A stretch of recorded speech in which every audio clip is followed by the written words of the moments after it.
I lost 10 grand trying to get into an HOA, and you don't have to, right? It was so much better for me to cut my losses, find a new property without an HOA, and go that route. So I want to be the one to pop the bubble and tell you not to do it, because there are other people out there saying, hey, you can do this. And yeah, there's a small percentage chance you can, but it's not in your best interest.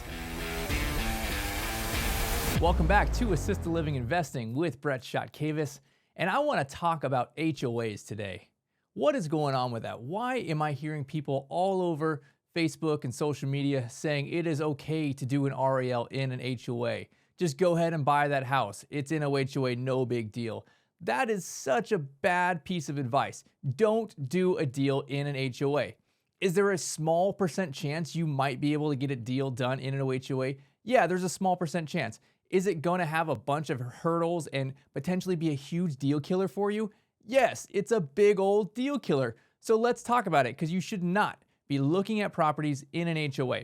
And why people are saying, oh, I found the perfect property and it's in an HOA. That's not the perfect property. It would be perfect if it was the same property, not in an HOA. So let's break this down, because I don't know why people keep saying it is okay for you to buy something in an HOA. And perhaps those people, they're just trying to sell their course. But you know what? I've learned some hard lessons on making offers, going through properties in an HOA, and I want to share that with you today, because it did not work out for me and I lost money on it. But people say all the time, well, what about fair housing law? Fair housing law allows me to do an RAL in any area, in an HOA, in any city. I can do this because the fair housing law prevents organizations like HOAs from discriminating against people with mental disabilities, with physical disabilities, including dementia and elderly care, right? They're going to argue that I can do this because of this law. And that is technically true. But practically, how is it going to work out for you? What's going to happen when the HOA sues you? What happens when you have to go to court? How much money does that cost? And how long does that take? There are some really valuable lessons here that I had to go through the hard way, because nobody had the guts to say, Brett, don't buy in an HOA. So what I did was I made an offer on a piece of land in an HOA. So let's talk about that, because I thought that I could get this deal done. There was 5 acres of vacant land in an HOA area, and it wasn't like cookie cutter residential suburbs, right? They were like 10-acre parcels, 5-acre parcels where everyone had like a little ranchette. So don't think like suburbs HOA. This had an HOA, but it was pretty loose. In addition to having an HOA that was pretty loose, it also had an existing 16-bed licensed assisted living in that same community, in the HOA. They had been running for about 8 years. So I knew that someone had already fought this battle.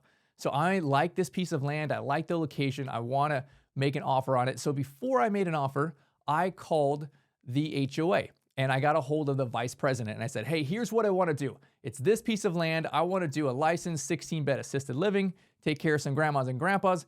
I know, there's this such and such right down the street here. It's in the same HOA. And he's like, oh yeah, I'm familiar with that. This is the HOA president. I'm familiar with that. As long as you send a letter from your attorney saying, you have like fair housing rights protection, then you're going to be fine. I said, great, that's great. He said, okay, go ahead and send that letter, include it with a variance application on the HOA's website. I said, fantastic. So I made my offer, right? I go and I'm in escrow on this piece of property, going through all my due diligence.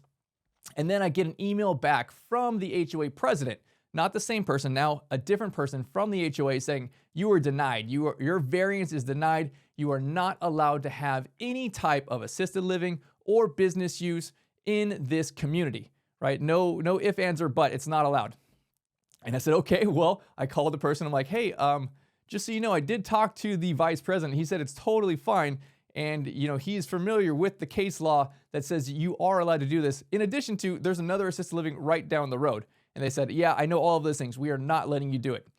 And then right after that, there was a letter that was forwarded via email to me from the property owner next door. So the HOA president or vice president shared in the neighborhood group, right? Like the Nextdoor app, that I was looking to buy this piece of land and build assisted livings. And there was an uproar. People were all worked up saying, not in my town, not in my backyard. You're not doing this here. I'm like, seriously? I just want to love on some grandmas and grandpas and provide end-of-life care for literally your parents because you're the ones who live in that neighborhood, right? But nonetheless, it got all worked up in this community Facebook group. And then I was emailed from the attorney hired by the next door neighbor. So the HOA wasn't even paying for it. The next door neighbor stepped up and said, I'm paying for this attorney to write a threatening letter to Brett telling him that if you purchase this property and pursue making it an assisted living, that we are going to sue you and take some type of legal action. I was like, oh my gosh, are you serious? You already have an assisted living in this neighborhood. You already know that case law does allow me to do this. So then the next thing, I called my attorney. My attorney specializes in this type of things, in residential and assisted living, in this type of case law, preventing discrimination against seniors and people with disabilities. So I said, hey, okay, here's what I want to do. I unpacked everything. And she's like, oh yeah, well, it's clear-cut case. You can for sure win this. And then she said, but, and then here was the big lesson. You can for sure win this, but this is what I want you to learn. She said, you know, this could drag on. You know, it could take up to 18 months. And I thought to myself, okay, well, I'm supposed to close this property in like 2 or 3 weeks. I'm buying this land and I was planning on buying it in cash. So now I'm going to have all this capital in there. In addition to that, what if this takes 18 months? What is that going to cost me in holding costs? What is that going to cost me in potentially taxes, insurance, all these other things? Or if I had a mortgage payment, what would that cost for up to 18 months? She said it could take. And in addition to that, you will win, but it could take 18 months and it's going to cost at least $50,000 in fees if it gets that far on the light side. And there's no guarantee you're going to get that money back. You may be allowed to do this per the court, but they may not give you 100% of all the legal fees, the attorney fees, the court fees back. I'm like, okay, well, that's kind of a tough shake, right? I know she says that I can win, that there are case law that says pretty clear about these things, that I can get this deal done, but what is it going to cost me? And then additionally, I did tell her that I was planning on building 2 or 3 of my assisted living mansions on this piece of 5-acre property. And she's like, well, you know, from that, there is not clear case law there. If you were just going to build one, yeah, the case law says it's pretty clear. This is what it is. But now if you're building multiple, then you're really getting out of that residential use. You're really getting more into commercial or business use. And there's not case law, and I'm not confident that you could win if you went that way. So really for me, I had a hard decision here because I had put $10,000 down as a non-refundable deposit that I was going to lose. I was past my timeline on that. And I knew if I walked away from this deal, I was going to lose my 10 grand. But if I continued to buy this deal, now I had an uphill legal battle going through these things. And you know what? Is it really worth the time? Because the time cost, the opportunity cost were the biggest things for me. What could I have done with 18 months? If I backed out of that deal, which I did, and I lost my 10 grand, how much money would I make by not wasting 18 months on troubles and legal fees and just delays, right? I canceled that deal, and within about 3 or 4 weeks, I found another piece of property that I ended up purchasing and I'm moving forward to build my neighborhood on. But by canceling this deal and not fighting a fight that my attorney said I could win, but that might cost me huge amounts of time, I saved myself tons of money, tons of headache by just dropping that deal and finding the right deal. And the right deal for me had no HOA.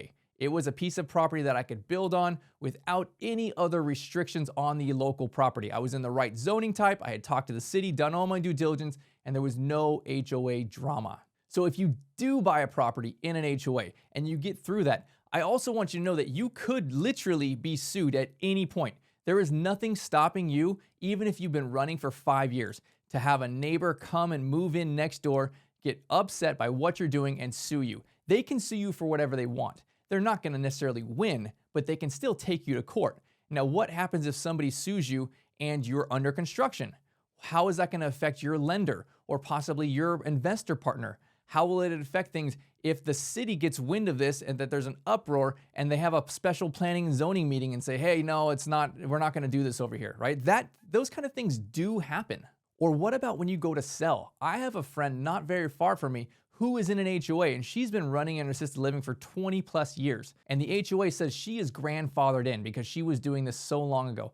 But then she went to sell. She had it listed multiple times, and every time they went to close with a new buyer, the buyer reached out to the HOA, and the HOA told them, no, you cannot do this. You are not allowed to. And they said, well, she's been running this same business here for 20 years. And they said, that is fine for her, but she is grandfathered in. You cannot do this because you are a new business. Now what happened to her? She has a deal that she cannot sell. She is trapped owning this business and this piece of real estate that is unsellable for what she wants to do it for. Its best use is assisted living. She's making money from it, and she can't sell the deal because the next buyer can't use it for assisted living, right? Like, why get yourself stuck in a situation where they can change the rules on you? So instead of spending all of that time, that money, that effort, finding a piece of property that isn't an HOA and then having an uphill battle, knowing that the entire time you own this property, there is risk of them getting into your business. There is risk that you can't sell this deal. Why even fight that fight? Don't do an HOA. It's not worth it. I want to be the one to say, hey, learn from my lessons. I lost 10 grand trying to get into an HOA, and you don't have to, right? It was so much better for me to cut my losses, find a new property without an HOA, and go that route. So I want to be the one to pop the bubble and tell you not to do it, because there are other people out there saying, hey, you can do this. And yeah, there's a small percentage chance you can, but it's not in your best interest. So I want to let you know that there are plenty of options out there that don't have HOAs. If you are looking at a residential zoned property, there's a lot of those do have HOAs on there. That's why I don't look at residential zoning. When I go look for vacant land to build on, I'm looking for commercial, I'm looking for multifamily, I'm looking for agriculture, I'm looking for mixed use, something else that clearly would not have an HOA on it. So if you find the right zoning type, most likely you're not going to have an HOA or any type of other deed restrictions against it that would prevent it from doing an assisted living business. So if this is for you, you want to open your own assisted living and you don't know how, check out our free foundations training. It's on our website, and I will put the link in the comments below, but we go through this in detail, all the due diligence, all the things you need to know before you risk any money. Don't lose the money that I have lost learning these lessons the hard way. Check out our free foundations training. It is absolutely the best way to start.